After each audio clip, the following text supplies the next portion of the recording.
you started this Bay thing, but one of the biggest Bay Area rappers is Tupac. And a lot of people have him on their Mount Rushmore. And you have a very unique, you can tell stories about Tupac that very few people can because you knew him on a different level. You knew him back then before he blew up and became Tupac, Death Row Tupac. Talk to us about Pac and how did he push you to become the rapper you became? Well, I think we pushed each other because he grew up on me, but at the same time, he blossomed quicker than me. Right. And I grew up on it was artists that started there before me as well. Like shout out to MC Hammer. You know what I'm saying? Hammer.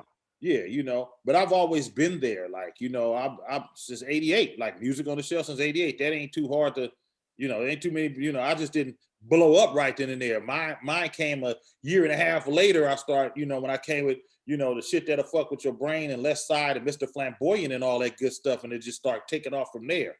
You know what I mean? Right. But I would say, man, so many stories. Let's see. I'll tell you about a phone conversation. You know what I'm saying? Because I tell a lot of other stuff when we in together. Okay. But a phone conversation. He was just telling me. I probably talked about this before. He was like, "Hey, 40," because we was finna hang up on the phone. We was talking, and then we was finna hang up, and he said, "Oh, 4. I meant to tell you, man.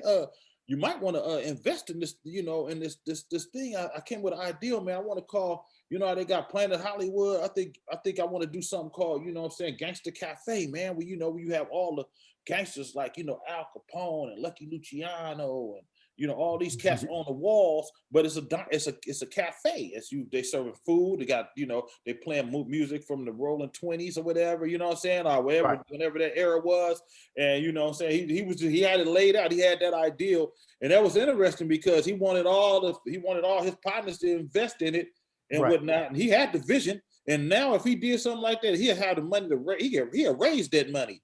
Right. You know what I'm saying? He'll raise that money. He'll start up a fund, and all the fixtures to get in, and like this is owned by 40 and a whole bunch of other cats. You know what I'm saying? So it's just the opportunities wasn't there at the time, but he had all the visions, and he was ahead of his time, and he did so much in so little time. The man was only 25 years old, and let me tell you something. And he got that bay in him, and he player about it for sure. The way he carried himself, you know what I mean? Well, all that, you know what I'm saying? The man was a fashion, like the way.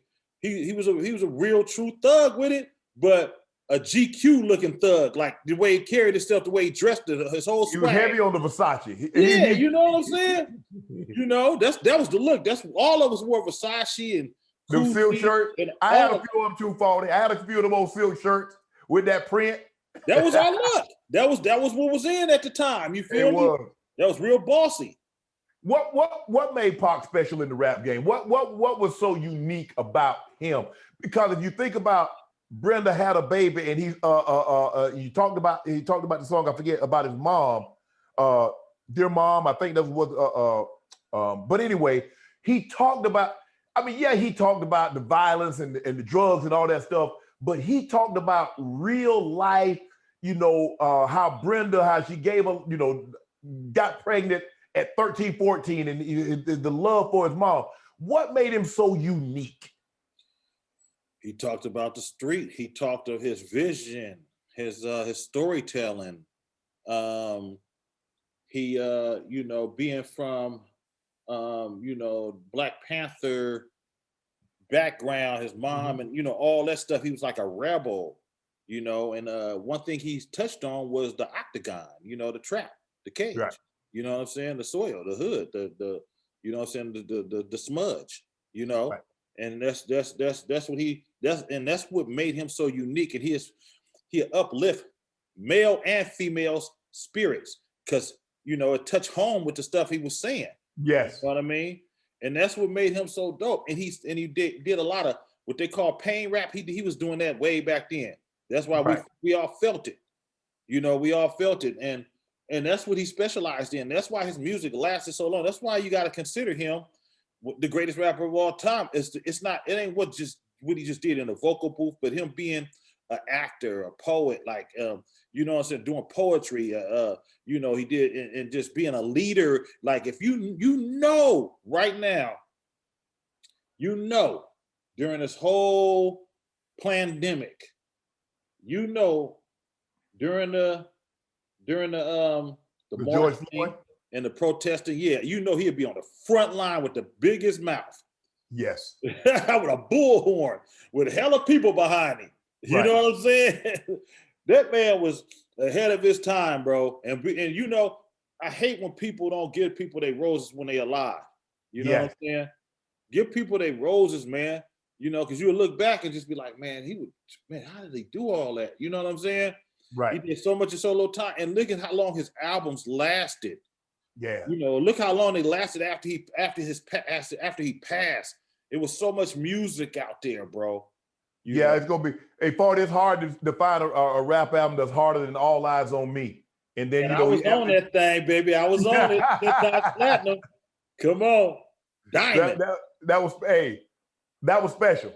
And like you said, he was 25. Yep. If you look at he and Biggie, Biggie had like basically a 2-year, 2.5, 3-year career. Pac, even though he was with Digital Underground, I'm talking about as a solo. I mean, he didn't have a decade. He didn't have 20 years like a lot of these rappers had. Can you imagine if he had a decade or a 20-year run, he and Biggie, what the rap game would have been? Sometimes God want him upstairs early, man. I figure he wanted the angels looking over people like myself and a whole bunch of other cats. You know what I'm saying? He called him in early, man. You know, and I can imagine he would have, I mean, he'd be a billionaire for sure. He'd be a billionaire because he was very intelligent and he wanted to learn. He wanted to learn from white people and other people. Like he would have probably, you never know what it was groundbreaking things. His mind was so deep and he loved his people. He loved what he is, black. You know what I'm saying? But he knew, you know, he would have been that rebellious slave that would have been learning how to read behind closed doors. Like, how you say that? Woo. He wouldn't care about getting his back whipped and shit like that. Like he let his nuts hang over his shoulder. He was with it. He had heart, man. Period. You know? So, man, I can imagine him right now, man, a billionaire. And salute to Jay-Z too, man. I love everything Jay-Z is doing, man. I respect him as being a real man and a great husband. You know, he loves his queen. They teamwork make the dream work. You know what I'm saying? And they rocking. You know what I'm saying? I love they're great examples of an Afro-American. You know what to do. Hit the subscribe button to become an official member of Club Shay Shay, where we always do something for two something.